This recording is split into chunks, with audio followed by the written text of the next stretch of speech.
नारायण है। तो कपिल जी का विवाह नहीं हुआ और उनका वंश यहीं पर समाप्त हो गया कपिल जी के साथ ही। फिर माता देवहूति का जब वंश आगे नहीं बढ़ा, इसके बाद रुचि प्रजापति की साथ जिनका विवाह हुआ था, उनका नाम आकुति जो कन्या थी मनु जी की, उस रुचि प्रजापति जी के यहाँ यज्ञ देव के रूप में प्रादुर्भाव हुआ। भगवान यज्ञ देव आए और यज्ञ देव के जो है दक्षिणा उनकी पत्नी थी।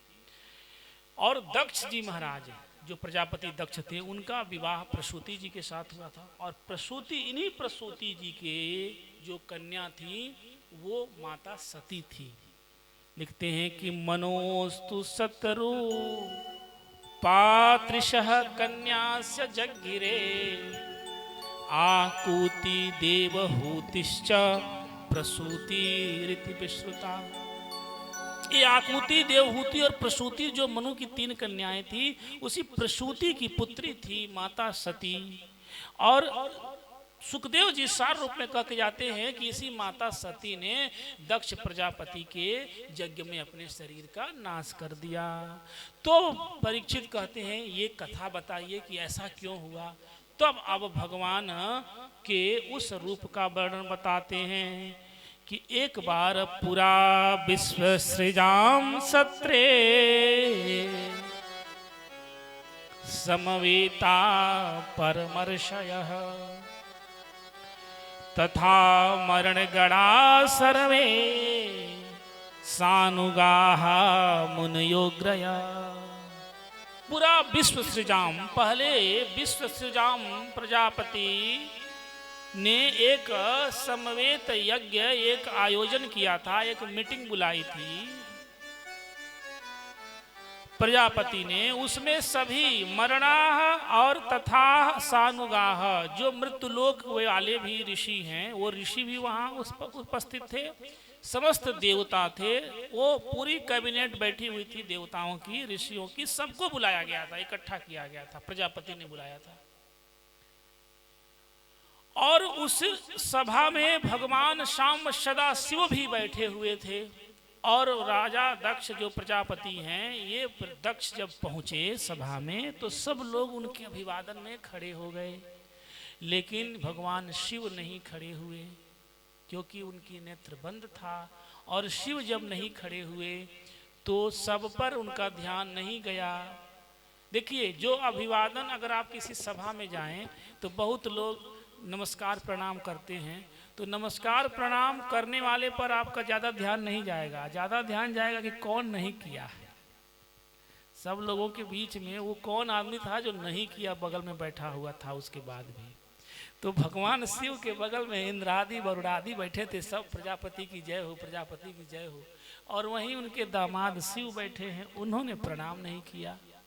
ये बात नोटिस कर लिए ससुर जी कि हमारा दामाद ही हमको प्रणाम नहीं कर रहा है, जबकि दामाद से यही पूछा जाता है जब प्रश्न कि आखिर दामाद से पैर क्यों नहीं स्पर्श कराना चाहिए। इसीलिए क्योंकि भगवान शिव ने उनकी गर्दन काटी है, दंड दिया है कि तुम दामाद से अपेक्षा रखोगी हमारा चरण छुए, ये अपराध है। क्योंकि तुमने दामाद को पूज कर करके श्रेष्ठ बनाया हुआ, पहले ही पैर को पोछ करके तुम श्रेष्ठ मान चुके हो, फिर पैर क्यों छुलाना। बेटी का पैर पोछ करके तुमने कन्यादान कर दिया, तो उस बेटी के बेटे से क्यों पैर छुलाना, वो तो तुम्हारा नाती है। तो इसीलिए भयने से, दामाद से पैर छुलाने वाले अपराधी माने जाते हैं। इसी प्रसंग का मूलभूत यही है।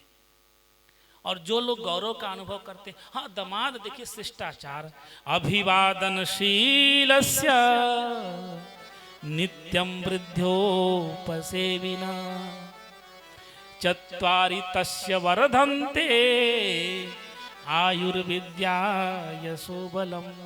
ये हमारा शास्त्र का संस्कार है कि हमें अभिवादनशील होना चाहिए, हमें अपने बड़ों का सम्मान करना चाहिए। लेकिन यह स्वभाव नहीं है कि पूज्य पूज्या व्यतिक्रमः, हम पूजक से अपनी पूजा कराने लगे।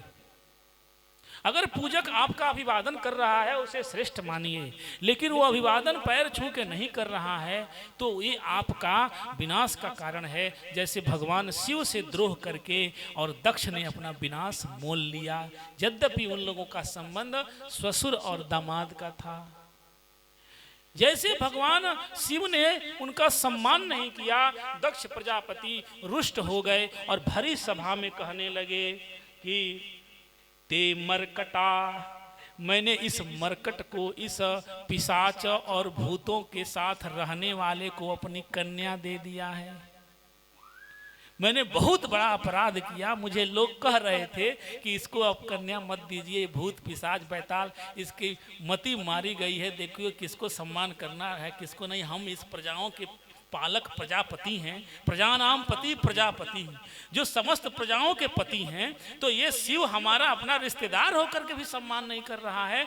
मुझे लोग शादी से पहले ही कहते थे कि ये भूत पैसाचों के साथ रहता है, इसकी बुद्धि ठीक नहीं रहती, इसके साथ कन्या का विवाह मत करिए। लेकिन मैं अपनी कन्या के जिद में आकर के कि बरहूं शंभु न तो रहूं कुंवारी, बरहूं शंभु न तरहूं कुंवारी, बरहूं शंभु न तरहूं कुंवारी, बरहूं शंभु न तरहूं कुंवारी, बरहूं शंभु न तरहूं कुंवारी, बरहूं शंभु न तरहूं कुंवारी। ये तो पार्वती का जिद था कि या तो मैं शंभु का वरण करूंगी नहीं तो आजीवन कुंवारी रहूंगी। तो मैं अपनी पुत्री के इस व्रत को पूरा करने के लिए इस शमशान में रहने वाले इस पिशाचों के, भूतों को, बैतालों के स्वामी को मैंने अपना दामाद मान लिया और ये आज सिद्ध कर दिया कि ये इसकी मति मारी गई है। इसको समझ में नहीं आ रहा है कि किसको सम्मान करना किसको नहीं करना। और देखिए दामाद कैसे है कि चुप ससुर गाली पर गाली, अपमान पर अपमान दिए जा रहे हैं कि ये ऐसा है, ये मरकट में रहता है, पिशाच में रहता है, चिता को ही ये अपना लेपन करता है, इसकी बुद्धि भी जो है मरणासन जैसी हो गई है। और भगवान शिव चुपचाप लगाए हैं, सब देवता सुन रहे हैं। ये जो सुनने वाला है यह भी अपराधी है। भगवान के जितने चरित्र हैं वो सिर्फ कथा केवल सुनने के लिए नहीं है। आप विचार उसको संसार में घटाइए, क्या सुनना है क्या नहीं सुनना है, क्या देखना है क्या नहीं देखना है। जब पूतना जब जाती है दूध पिलाने भगवान को कि जहर दे करके पिला दें, तो प्रसंग आता है भगवान ने आंख बंद कर लिया। कहे क्यों बंद कर लिए? कहे पूतना को देखना ही नहीं चाहते हैं भगवान। क्यों नहीं देखना चाहते हैं? क्योंकि ये बाल घातनी है, हत्यारिन को कौन देखेगा। इसीलिए हमारी नजरों से सामने आएगी तो ये कहीं हो सकता है इसकी बुद्धि बदल जाए, ये हमको मारने आ रही है, मारना छोड़ करके बालक समझ के गोद में ले ले। इसलिए भगवान कहे नहीं नहीं, क्योंकि नयनों से प्रेम का संचार होता है। अगर भगवान की आंखें अगर जीव पर पड़ गई तो जीव को प्रेम हो जाएगा। इसीलिए जीव जो है भगवान के नजर के सामने नहीं आता। जो श्रेष्ठ जीव है वही भगवान के सामने जा पाता है, नहीं तो वो रास्ते में छोड़िए। कथा बहुत सुनते हैं, क्या जाएंगे, कथा तो बहुत होती रहती है। जीव जो है वो शिव के करीब नहीं जाता है। सन्मुख होई जीव मई जबहि अधि ना पाप नासहि तबहि। अगर सम्मुख जीव होगा तो मैं उसके करोड़ों जन्मों के पाप का नाश कर दूंगा। जब विभीषण जी आ रहे हैं तो भगवान से लोग कहते हैं कि प्रभु वो राक्षसों का भाई है, वो कहीं छल प्रपंच करने आया हो, आपको मारने की कोई साजिश रची गई हो, कहे कि कुछ भी करके आया हो, जब हमारे सामने आ जाएगा तो सब प्रपंच खत्म होगा। जब जीव सामने आ गया मतलब उसका पहले से सब कुछ समाप्त। जो कथा में आ गया तो अब उसके अंदर मलिनता नहीं रहेगी, क्योंकि अब उनका हो गया, उसकी योग क्षेमम वहां में हम। अब जो आ गया है उसकी अब प्राप्त जो नहीं है वो प्राप्त कराना, और जो उसके पास है उसकी रक्षा करना, दोनों मेरी जिम्मेदारी है। भगवान सीधे कहते हैं कि अर्जुन अब मेरी जिम्मेदारी हो जाएगी। केवल जीव आकर के तो देखे।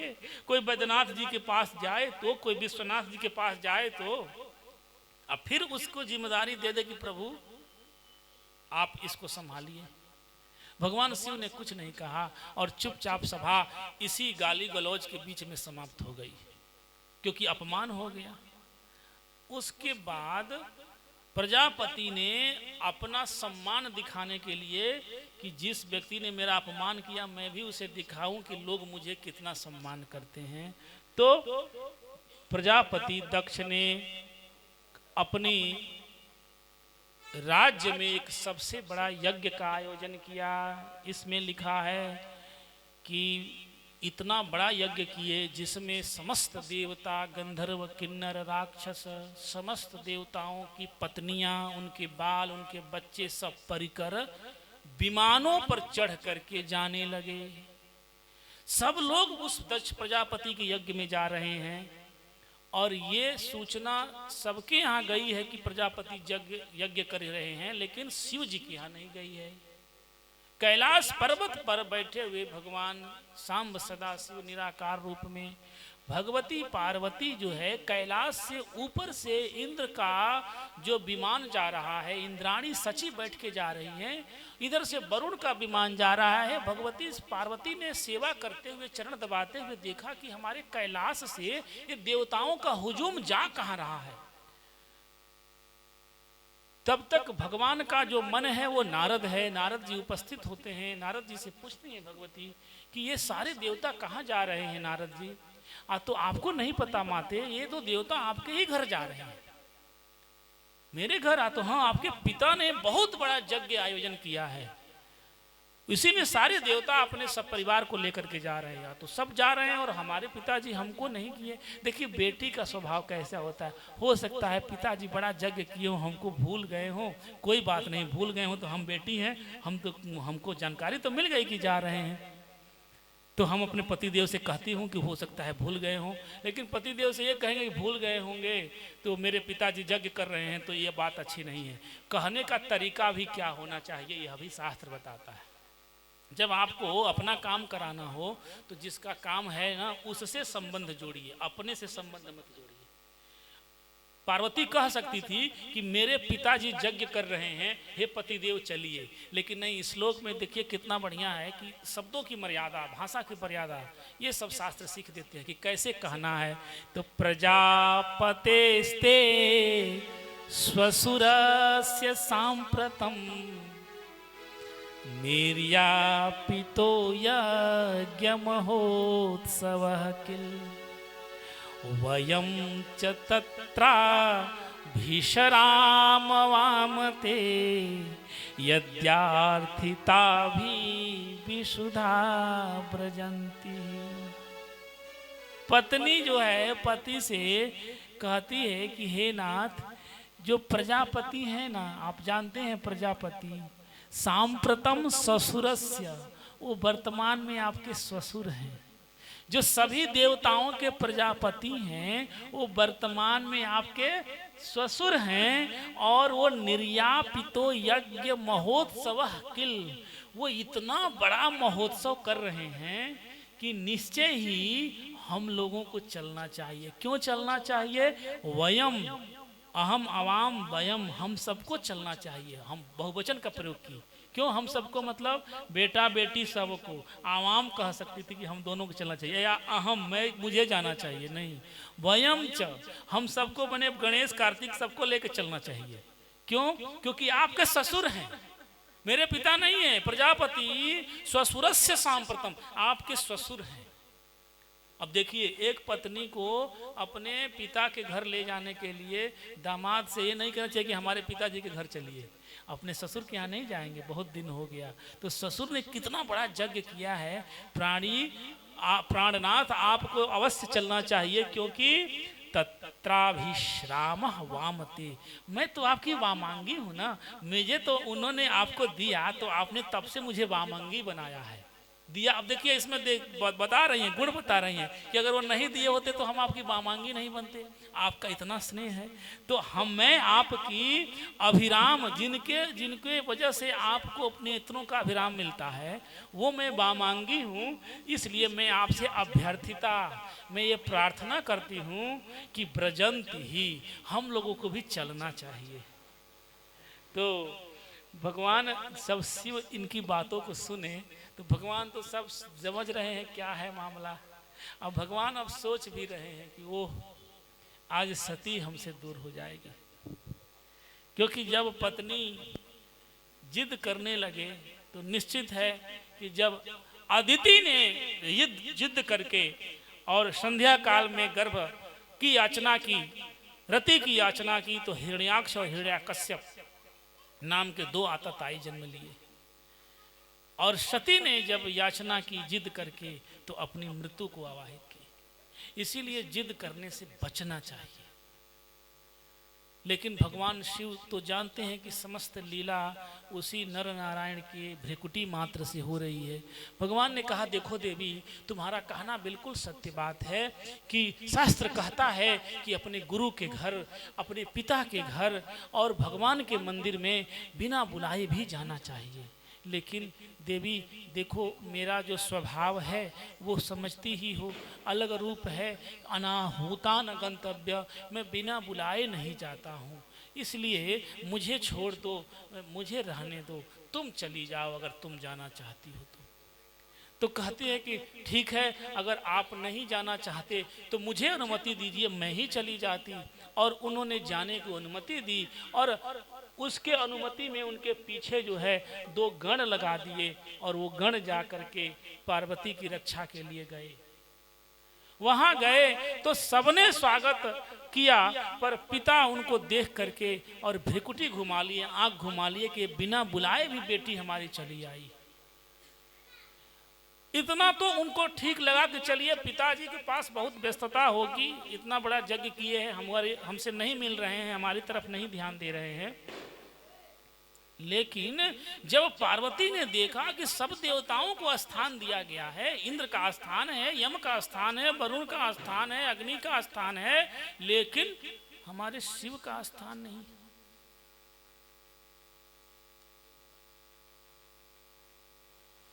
तब जो है पार्वती को बड़ा कष्ट हुआ कि हमारे पतिदेव अच्छा ही कह रहे थे कि बिना बुलाए नहीं जाना चाहिए। पार्वती ने देखा कि जब मेरे पति का सम्मान ही नहीं रहा तो मैं यहाँ रह के क्या करूंगी, क्योंकि जीते जी जो स्त्री अपने पति का अपमान करे और कराए या सुने या सुनाए, उस स्त्री का अपना जीवन है ही नहीं। क्योंकि देहि सौभाग्यम आरोग्यम देहि में परमं सुखम रूपम देहि जयम देहि यशो देहि दिशो जहि। जो ललनाओं का सौभाग्य है वो भगवती माता दुर्गा की ही कृपा से है। और भगवती दुर्गा है कौन? भगवान शिव की अधिष्ठात्री मां पार्वती ही तो दुर्गा रूप में है। साहेब देवी चंडी जगता परवनी परा, वही देवी चंडी जगती हैं और वही परा अम्बिनी है, वही एको एक वही हो करके एते मम विभूतियां, ये उनकी समस्त विभूतियां हैं। और जब पार्वती ऐसा सोच के कि सती सती योग्य विश्रेष्ठ देहा ताम जन्मने शैलबधू प्रपेदा। सती सती योग विशिष्ट देहा, सती ने अपने योग बल से अपने शरीर को उस हवन कुंड में प्रवेश करा करके इस भौतिक शरीर को जला दिया। सती ने कुंड में प्रवेश करके शरीर को दह कर दिया। जब सती का शरीर जलने लगा वहां कोहराम मच गया। जिस यज्ञ में हवन कुंड में कोई व्यक्ति उसके घर का खड़ा होकर के अपना दाह कर ले तो फिर तो आपको पता ही कि प्रोटेस्ट कैसा होगा अगर कोई जला लिया खुद को। तो इसलिए लोग पेट्रोल लेके जैसे कहीं भी प्रोटेस्ट करने जाते हैं तुरंत पुलिस खड़ी हो जाती है, जलाने नहीं देना है खुद को। लेकिन वहां सब लोग थे और किसी ने रोका तक नहीं सती को हवन कुंड में जाते समय। महाराज गणों ने जो साथ में गए थे वो गण उपद्रव शुरू किए, लेकिन कहते हैं एक मंत्र भृगु जी ने कहा, अपहतम रक्ष। जो अपहत हैं, जो आवाहित नहीं हैं, उनसे ये मंत्र रक्षा करे। और भगवान के सभी गण मारे जाने लगे उस भृगु के द्वारा उच्चरित मंत्र से। और वो मारे जाने पर सब गण भगवान शिव के पास जाकर कहे, सरकार सब अनर्थ हो गया, हम लोगों को मार करके भृगु ने भगा दिया और माता सती ने अपने शरीर को नष्ट कर दिया। भगवान सुनते ही अपना माथा पकड़े। जब व्यक्ति क्रोध में आता है तो माथा पकड़ता है, ये क्रोध का स्वरूप है। क्रोधात् भवति सम्मोह, सम्मोहो स्मृति विभ्रमः, स्मृति भ्रंशात् बुद्धिनाशो, बुद्धिनाशात् प्रणश्यति। और भगवान के इस बाल से एक बालक का एक रौद्र रूप हुआ जिसका नाम था वीरभद्र। और वो वीरभद्र जब आया तो इनके दक्ष के यज्ञ को इतना विध्वंस किया, भृगु के बाल को नोच डाला, त्वष्टा ऋषि के दांत को, पूषा के दांत को उखाड़ फेंका। ये सब ऋषि बैठे थे और अंत में उसने दक्ष प्रजापति के सिर को अलग कर दिया। अब जिस यज्ञ का नाश हो जाए उस यज्ञ से सब देवता दुखी हो जाते हैं। इसीलिए शुभ काम में कभी बाधा मत बनिए, नहीं तो आप उस व्यक्ति का रोष नहीं लेंगे, सब देवताओं का। क्योंकि स्थान देवताभ्यो नमः, ग्राम देवताभ्यो नमः, इष्ट देवता, सब देवताओं का आगमन यहाँ रहता है। और आप उन सब देवताओं के आगमन में बाधा दे रहे हैं तो उस व्यक्ति के लिए वो सब देवता अपना आपका अवसर ढूंढ रहे हैं कि थोड़ा आप विघ्न में पड़िए, हम आपको बता, हमारे एरिया में आइए। सब देवता उस समय कुछ नहीं अगर करते हैं तो अपना अवसर ढूंढते हैं कि इसको मेरी जरूरत कब पड़ती है। और जब इसकी गाड़ी फंसे आई, कहे कि हे गणेश जी हमको विघ्न से बचाइए, तब कहे कि उस समय गणेश जी कहाँ थे जब वो दूसरा गणेश जी को बुला रहा था और तुम विघ्न बन के खड़े थे। इसलिए देवताओं के कार्य में कभी बाधा नहीं बनना चाहिए। तो सब देवता रुष्ट हो गए, दुखी हो गए, सब भगवान शिव के पास गए और उनको प्रार्थना करने लगे। नमामि समीसान निर्वाण रूपम विभुं व्यापकं ब्रह्म वेद स्वरूपम। नमामि समीसान निर्वाण रूपम विभुं व्यापकं ब्रह्म वेद स्वरूपम। निजं निर्गुणं निर्विकल्पं निरीहं चिदाकाशमाकाशवासं भजेऽहं। निराकारमोकारमूलं तुरीयं गिराज्ञानगोत्री तमीशं गिरीशं। करालं महाकालकालं